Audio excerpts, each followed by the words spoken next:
ओम श्री परमात्मने नमः। प्रिय मित्रों, मैं डॉक्टर कृष्णपाल त्रिपाठी आप सबका हार्दिक स्वागत करता हूं। आज मैं आप लोगों को ये बताने जा रहा हूं कि मिथुन लग्न वालों के लिए अनुकूल रत्न कौन कौन से हैं। लेकिन मित्रों, इसके पूर्व मेरा एक ये निवेदन है कि आप जो वीडियो देख रहे हैं इसके ठीक नीचे दाहिनी ओर अंग्रेजी में लाल रंग से सब्सक्राइब लिखा हुआ है, आप उसे एक बार टच कर लें। अगर पहले किए हों तो आज न करें, आज अगर पहली बार कर रहे हैं तो भविष्य में कभी न टच करें। इससे मेरा चैनल सब्सक्राइब हो जाएगा और भविष्य में जो भी इस तरह की मैं महत्वपूर्ण वीडियो बनाऊंगा उसकी सूचना आपके मोबाइल अथवा कंप्यूटर में तुरंत पहुंच जाया करेगी। तो मेरा निवेदन मानिए और लाभान्वित होइए। तो जिन व्यक्तियों का जन्म मिथुन लग्न में हुआ हो उनके लिए कौन कौन से रत्न उपयुक्त होते हैं, इसी संदर्भ में आज मैं चर्चा करने जा रहा हूँ।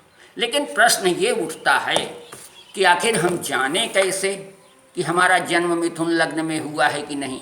तो उसको जानने के लिए बहुत सरल उपाय है।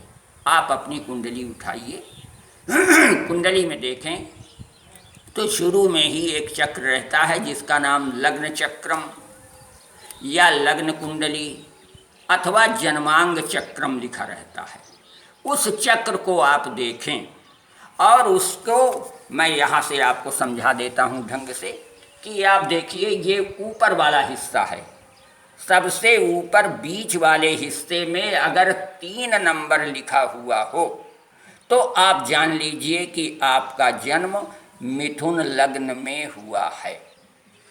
यानी 12 खाने का चक्र है, जन्मांग चक्र, लग्न चक्र अथवा लग्न कुंडली के नाम से जो भी चक्र होगा उसमें 12 खाने होते हैं।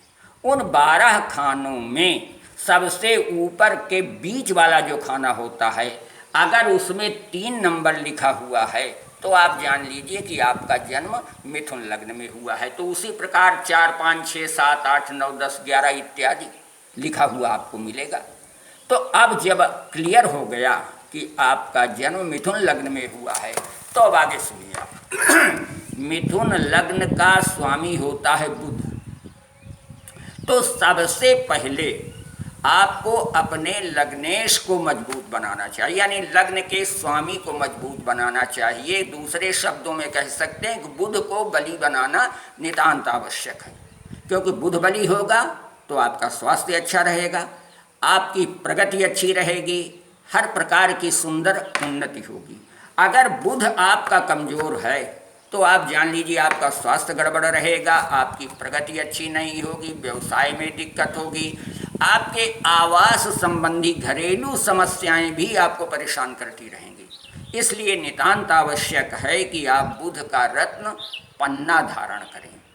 अगर पन्ना धारण करने की सामर्थ्य न हो तो पन्ना के उपरत्न ऑनेक्स आदि मिलते हैं, उन्हें धारण कर लिया जाए तो भी बहुत लाभ होगा। कुछ अन्य स्थितियां दी हुई हैं जिनके आधार पर रत्न पहनना आवश्यक होता है।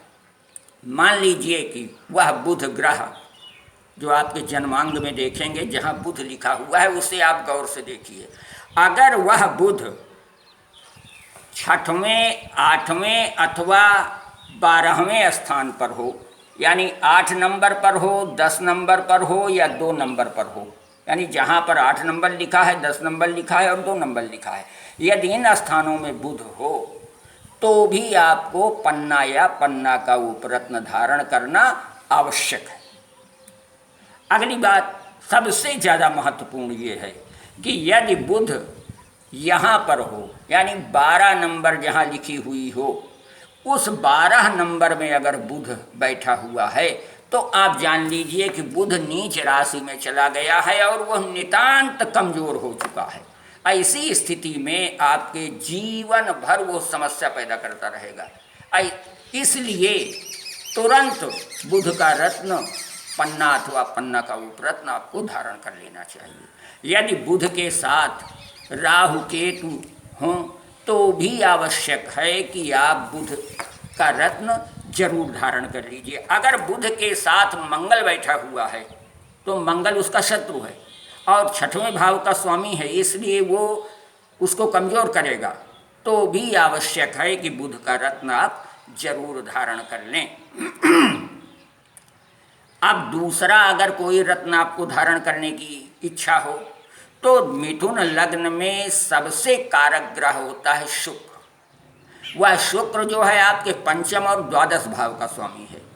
द्वादश भाव का स्वामी होते हुए भी शुक्र की कारकत्व शक्ति समाप्त नहीं होती है, बल्कि वो नितांत कारक है। अगर शुक्र सबल होगा तो आपको पुत्र का सुख बड़ा उत्तम रहेगा, आपकी विद्या अच्छी होगी, शिक्षा के मार्ग में कोई अवरोध नहीं आएगा, शिक्षा के द्वारा आप बाह्य संपर्क बना सकेंगे, शिक्षा के द्वारा पर्याप्त धनार्जन कर सकेंगे। लेकिन वह शुक्र जब सबल होगा तब।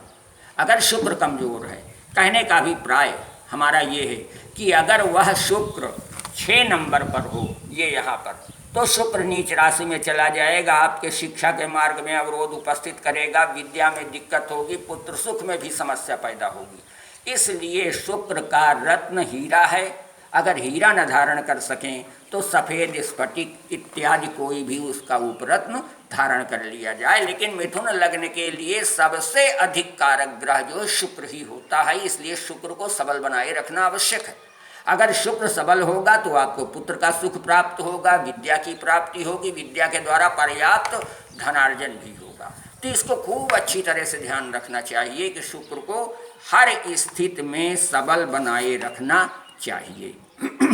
अगर वह शुक्र मंगल के साथ बैठा हो तो भी अनिष्टकारी बन जाता है, इसलिए उस समय भी शुक्र का रत्न जरूर धारण किया जाए। अब आपके दिमाग में ये भी बात आ रही होगी कि अगर हम पन्ना पहने तो उसके साथ हीरा या हीरा को उपरत्न पहने कि नहीं। बहुत अच्छा काम करेगा। पन्ना और हीरा, इन दोनों की जोड़ी बड़ी सुंदर है, क्योंकि बुध और शुक्र परस्पर मित्र हैं, इन दोनों में कोई विरोध नहीं है। तो आप चाहे बुध का रत्न धारण करें या उपरत्न धारण करें, उसी प्रकार शुक्र का चाहे रत्न धारण करें चाहे उपरत्न धारण करें, दोनों एक साथ धारण किए जा सकते हैं। दोनों से बहुत लाभ होगा आपको। तो ये मिथुन लग्न के संदर्भ में यही 2 रत्न विशेष उपयुक्त हैं। शेष किसी योग्य ज्योतिषी अगर आपको दशांतर दशा के हिसाब से बता रहा है तो आप उसको और ध्यान दीजिएगा, लेकिन जो मैं बता रहा हूँ बिल्कुल सही बता रहा हूँ कि इसके लिए बुध और शुक्र का रत्न सर्वश्रेष्ठ रत्न होगा, उसे ही धारण करने में कल्याण और भला होगा। धन्यवाद। अगली कड़ी में पुनः मिलेंगे, तब तक के लिए धन्यवाद। नमस्कार।